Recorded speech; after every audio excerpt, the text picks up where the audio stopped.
Bom dia, hoje é sexta-feira, 23 de junho de 2023. Eu sou Bruno Amorim, o Jornal do Empreendedor, primeira edição, está no ar. Queda da inflação e o otimismo com o mercado de trabalho aumentam a intenção de consumo das famílias.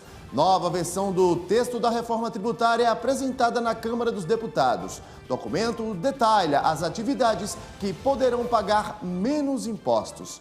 Ministério do Turismo estima que festas juninas movimentem 6 bilhões de reais Brasil afora, 76% a mais do que em 2022.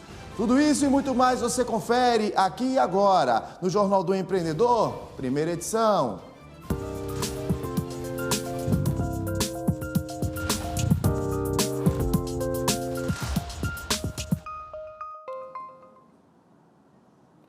O relator da reforma tributária na Câmara dos Deputados, o deputado Aguinaldo Ribeiro, do PP da Paraíba, apresentou ontem à noite a nova versão do texto. A previsão é de que o texto seja aprimorado e votado na Câmara até o início do mês que vem. Entre os novos pontos do projeto estão o detalhamento de atividades que poderão pagar um imposto especial mais baixo, como saúde, educação e transporte, e também as regras de transição entre o sistema tributário atual e o novo, que devem variar de 8 a 50 anos. Também está prevista a implementação de um imposto único sobre bens e serviços, o IBS, que reúna todos os principais tributos existentes hoje sobre bens e produtos, como PIS, COFINS, IPI, ICMS e ISS. O IVA será dividido entre dois impostos, um federal e outro regional. Uma das novidades da proposta é a criação do Fundo Nacional de Desenvolvimento Regional. A medida estabelece uma espécie de compensação para acabar com a guerra fiscal entre os estados. E os juros altos têm impacto negativo na dívida pública do país. A declaração foi dada pelo presidente em exercício, Geraldo Alckmin. Ele falou em entrevista no Ministério do Desenvolvimento, Indústria, Comércio e Serviços. Esta manutenção da taxa Selic, ela não prejudica apenas a atividade econômica, na medida em que inibe investimento, dificulta o comércio, prejudica a indústria, o setor do agro, mas ela também tem um outro impacto, que é do ponto de vista fiscal, porque quase metade da dívida pública brasileira é selicada.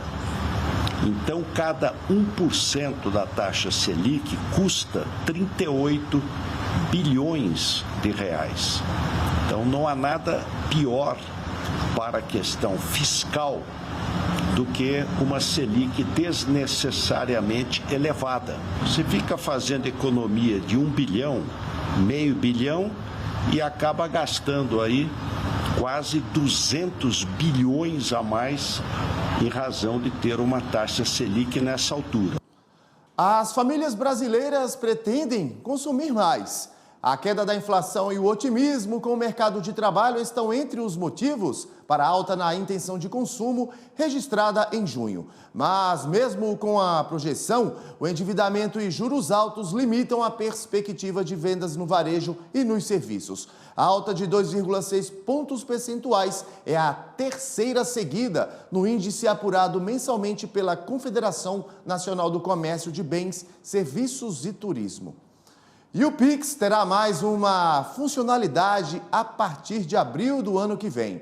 O recurso, chamado de Pix automático, vai viabilizar pagamentos recorrentes de forma periódica.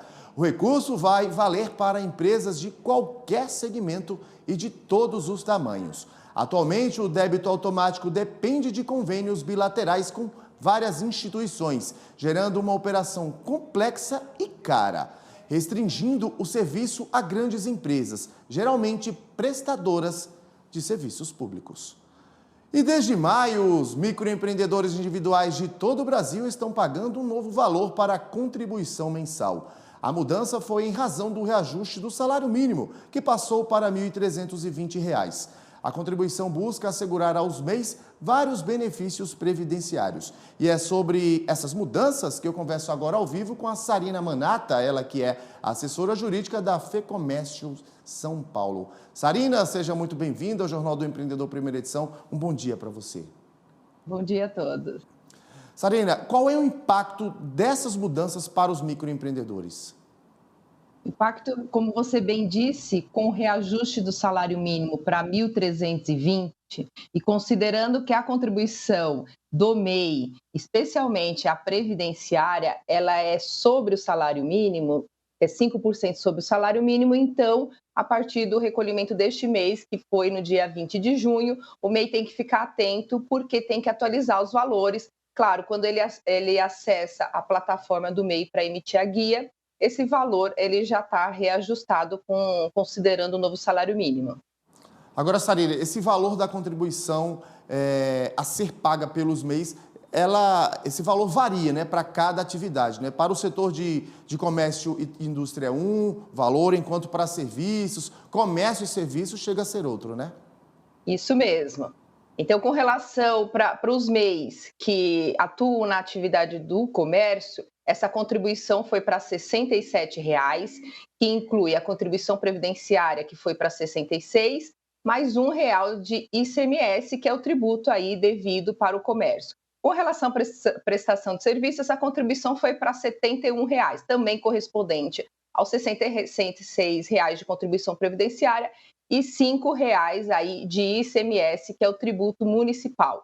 Tem aqueles contribuintes de MEI também que estão sujeitos aos dois tributos, ao ICMS e ao ISS.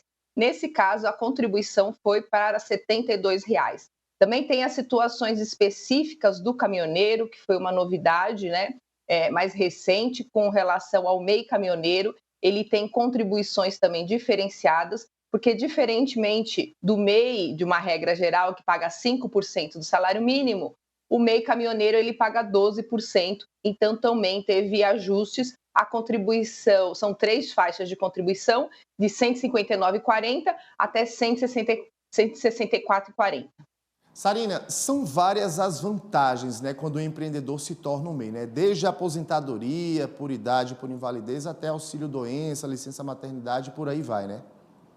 Isso, é isso mesmo. É importante o MEI estar atento e manter a sua contribuição em dia, porque, na verdade, o principal benefício para o MEI, além, claro, de estar em dias com as questões do governo, é justamente os benefícios previdenciários, porque ele tem direito a quase todos os benefícios, né, que um segurado obrigatório comum. O único benefício que ele não tem é a aposentadoria por tempo de contribuição, mas essa, na verdade, ela já está sendo extinta, inclusive por conta da reforma que a gente teve na Previdência, a última. Só algumas pessoas ainda que têm esse direito, mas com relação a todos os outros benefícios, aposentadoria por idade, auxílio por incapacidade temporária, que era o antigo auxílio-doença, aposentadoria por incapacidade permanente, que era a antiga aposentadoria por invalidez, além do salário maternidade, auxílio reclusão. Então, por isso que é importante o MEI estar em dia com as suas contribuições para que tenha direito a esses benefícios. É importante lembrar também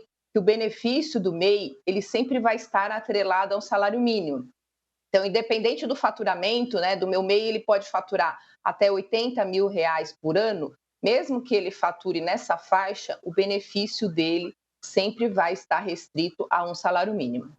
E tocando nesse assunto, Sarina, do faturamento do microempreendedor individual, que hoje é limitado a R$ 81 mil por ano, a boa notícia, né, é o projeto de lei que está sendo discutido no Congresso Nacional, que inclusive já foi aprovado no Senado, está na Câmara dos Deputados e que vai aumentar esse limite do faturamento para quem é microempreendedor individual, inclusive a contratação de não apenas um colaborador, mas 2 colaboradores. Isso também é uma excelente notícia e que tão aguardada, tão esperada pelos microempreendedores individuais de todo o país, né, Sarina?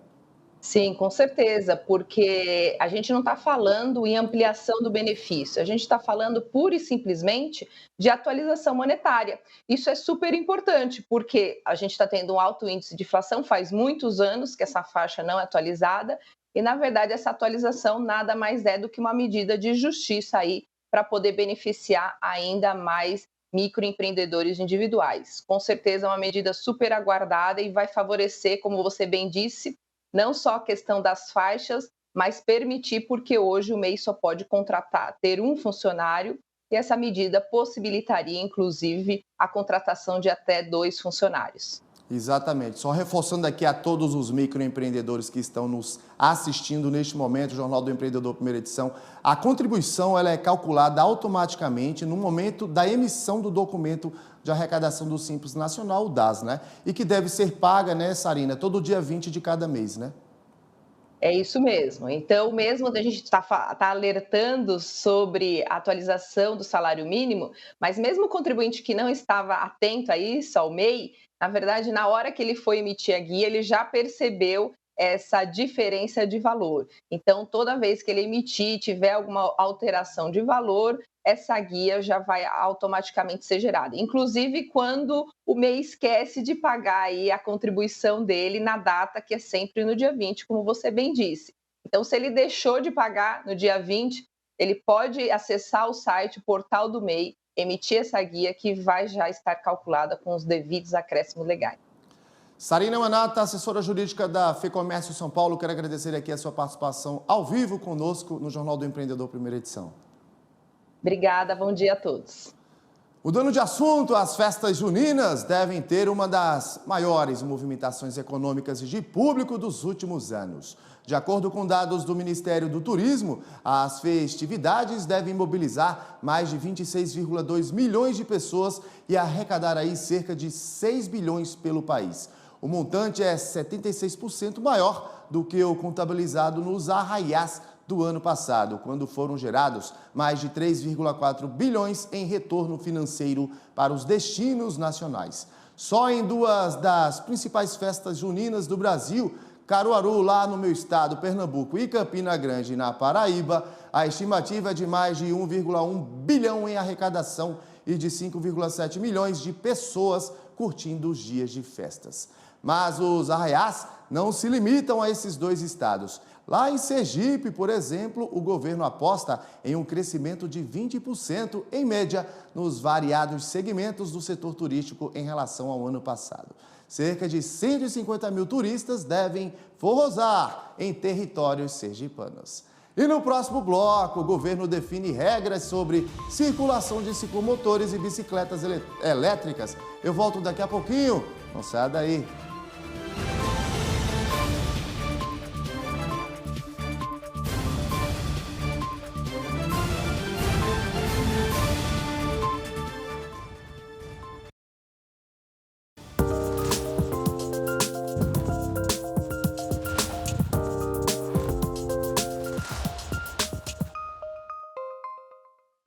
Estamos de volta com o Jornal do Empreendedor, primeira edição, ao vivo e para todo o Brasil. Já está disponível a consulta ao segundo lote de restituição do imposto de renda.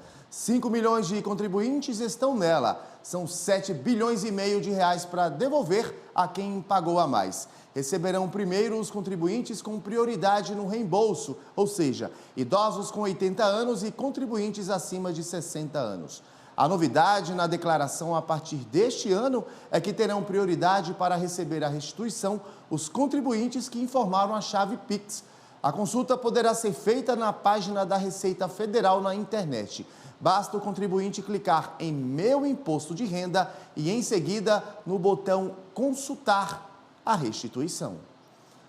Estão abertas as inscrições para a Mega Artesanal 2023. Poderão participar artesãos do programa Mãos e Mentes Paulistanas, da Secretaria de Desenvolvimento Econômico e Trabalho da Prefeitura de São Paulo. Peças de 120 empreendedores manuais da cidade ficarão expostas. A cada 2 dias, 40 artesãos diferentes terão a oportunidade de divulgar sua peça. As inscrições podem ser feitas até o dia 30 de junho. Durante o evento, haverá rodas de conversa com especialistas em diversos temas, como empreendedorismo artesanal e formalização, além de realizar um cadastro para credenciamento no programa Mãos e Mentes Paulistanas. Na medida em que o mundo e as tecnologias evoluem, as empresas e a forma como são feitas a organização, as estratégias e o gerenciamento também mudam. É imprescindível que qualquer negócio faça governança de dados. E é sobre esse assunto que eu converso agora com o Neilson Crepadi, ele que é CDO, Chief Data Officer da A3 Data, consultoria especializada em dados e inteligência artificial. Neilson, seja muito bem-vindo ao Jornal do Empreendedor, primeira edição. Bom dia para você. Bom dia, Bruno. Bom dia a todos que nos assistem aí. Prazer estar com vocês. Prazer é nosso em te receber aqui com a gente. Neilson, é por meio da governança, né, de dados que as corporações de fato podem melhorar processos internos, aumentar competitividade, transparência e, claro, cumprir as legislações, né? Excelente, Bruno. A governança de dados é um dos pontos mais discutidos hoje. E na A3 Data, né, como a nossa empresa é uma consultoria, a gente tem o privilégio de ter uma visão muito ampla do mercado. Então, assim, num primeiro momento, pelo menos essa é a leitura que eu faço, estava todo mundo preocupado em levantar seus dados, né, construir ali o início da sua estratégia de dados. Num segundo momento, para dar conta de uma escalabilidade muito grande, uma velocidade enorme desses dados e fontes cada vez mais diversas, todo mundo começou a pensar nas suas arquiteturas de dados, construir ali os seus ambientes de dados em nuvem, com tecnologias mais avançadas. E nesse terceiro momento, a gente percebe que todo o mercado, não só brasileiro, como internacional, está esbarrando em problemas que são essencialmente problemas de governança. Então, hoje a gente está falando muito sobre qualidade de dados, está falando sobre estabelecimento de processos seguros, autenticação e autorização, segurança. Estamos falando de estratégia para estabelecer uma cultura orientada a dados nas organizações. Então, esse é o grande ponto, né, o grande desafio que a gente observa hoje nas organizações no mercado para dados. Neilson, qual é a importância das empresas, principalmente, né, as micro e pequenas, trabalharem com análise de dados?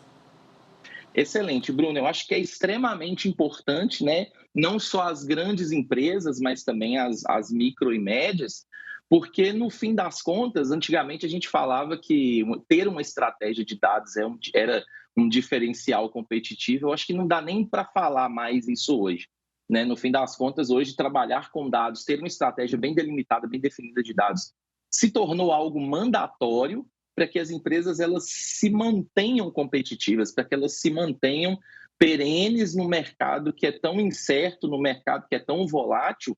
E as micro e médias empresas, elas têm um papel fundamental nisso e precisam começar a sua estratégia de dados para se manter aí saudáveis e competitivas. E que tipos de dados essas empresas elas podem analisar? Excelente, Bruno. Na verdade, toda a gama de dados que é coletada, que acontece dentro das organizações, podem ser trabalhados de maneira analítica. Então, dados ali de transações com clientes, no caso da mobilidade, dados do carro, no caso, por exemplo, da área de logística, dados da carga, né? Todas as tecnologias que a gente usa hoje, elas deixam um rastro grande de dados para que a gente possa analisar, mas, ao mesmo tempo, a gente não precisa ficar restrito a isso. Existe também uma gama enorme de dados hoje públicos, né? Dados externos, que podem e devem ser incorporados ao dia a dia da organização para enriquecer essas análises e deixá-las cada vez mais ancoradas com a realidade, gerando cada vez mais valor no dia a dia da operação. Agora, Neilson, toda essa análise de dados, né, ela pode melhorar não só a tomada de decisão, mas também ajudar aí no estudo de desempenho, né, dos próprios colaboradores e dos profissionais, né? Perfeitamente, Bruno. Todos os processos, né, todas as decisões que existem no contexto de uma organização, no fim das contas, elas podem ser modeladas com dados, né? Então, assim, a análise de desempenho dos colaboradores, a performance, ela também pode ser, não pode, como deve ser analisada. E o que é muito importante aí, qual que é a nossa dica nesses anos aí de expertise que a gente tem no mercado?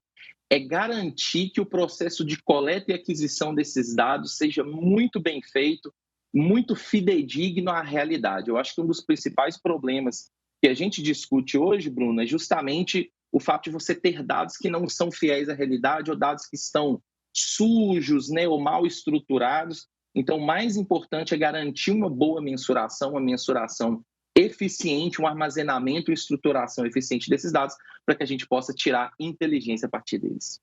Neilson Crepade, especialista em análise de dados, eu quero agradecer aqui a sua participação conosco ao vivo no Jornal do Empreendedor, primeira edição. Muito obrigado, Bruno. Tenham todos um ótimo dia. E o governo divulgou as regras para a circulação de ciclomotores e bicicletas elétricas. Não precisam de emplacamento e nem licença. Bicicletas elétricas sem acelerador e motor com potência de até 1.000 watts. A velocidade máxima é de até 32 km por hora, condição que vale também para equipamentos sem pedais, como patinetes. Quem tem bicicleta comum também não precisa se preocupar. Vão precisar de placa e licença. Veículos classificados na categoria de ciclomotores, com potência máxima de 50 cilindradas ou 4 kW e velocidade máxima de 50 km por hora. Motonetas e motocicletas continuam como estavam, precisam de CNH e placa.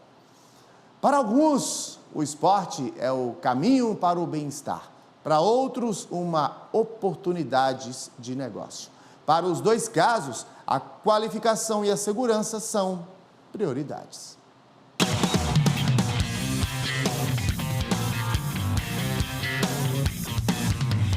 Uma atividade desafiadora que requer equilíbrio, coordenação e força física, além de conhecimento e respeito pelas condições do vento e da água.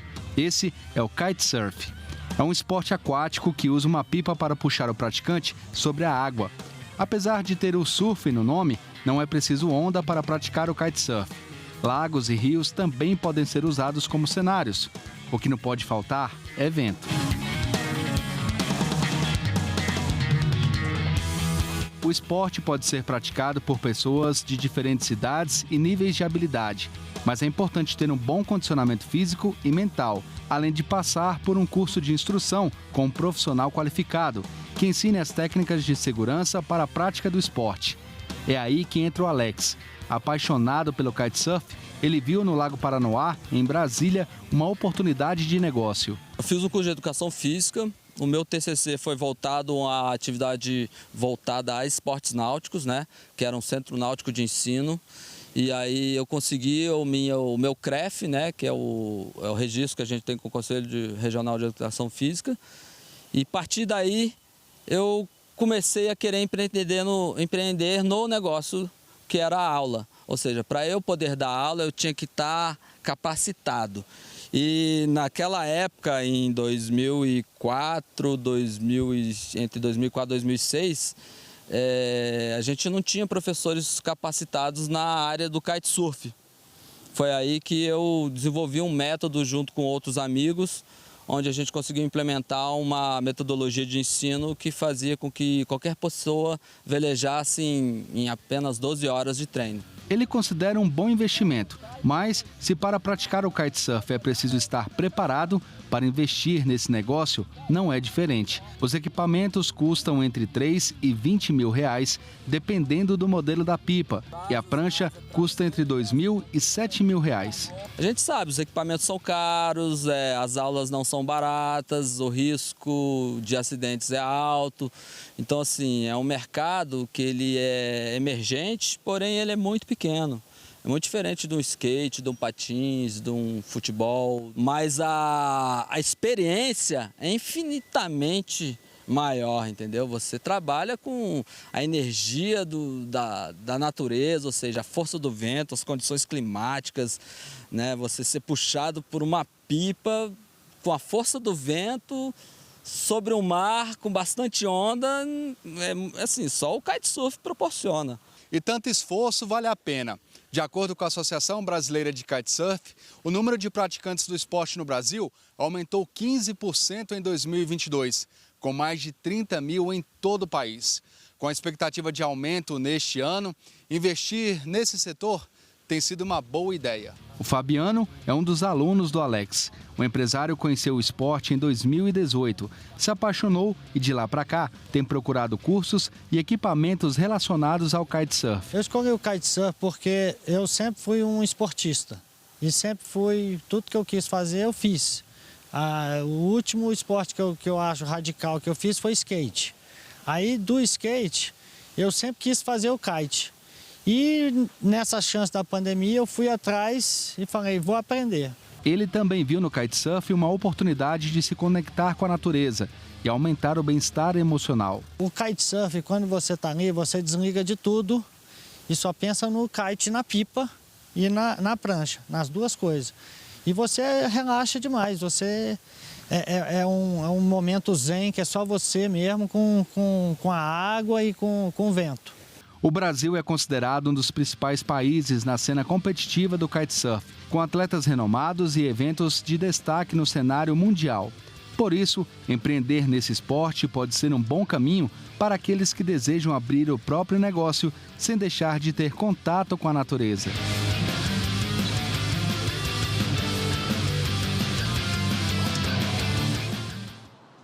Muito bacana, né, gente? Um esporte de fato bem radical. E o Jornal do Empreendedor, primeira edição, fica por aqui. A próxima edição é às 11h30 da manhã com Sebastião Garcia. Um ótimo final de semana a todos. Eu volto na próxima semana. Até lá. Tchau.